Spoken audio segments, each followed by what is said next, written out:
వృషభము అనబడేటటువంటి పర్వతం ఉంది. అక్కడ పరమశివుడు తన యొక్క త్రిశూలాన్ని ధనస్సుని నిలబెడతాడు. అక్కడే ఆదిశేషుడు ఉంటాడు. రెండు పర్వతముల మధ్యలో ఓషధీ పర్వతం ఉంది.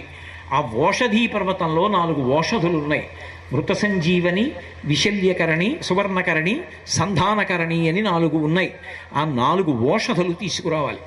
నువ్వు వెంటనే ఆ ఓషధులు తీసుకొస్తే వానరులు బ్రతుకుతారు. ఒక గుజుటున బయలుదేరి కైలాస పర్వతం దగ్గరికి వెళ్ళిపోయారు. ఈ స్థానములన్నీ చూశారు. వృషభ పర్వతం దగ్గరికి వెళ్ళారు. 2 పర్వతాల మధ్యలో ఓషధీ పర్వతాన్ని చూశారు.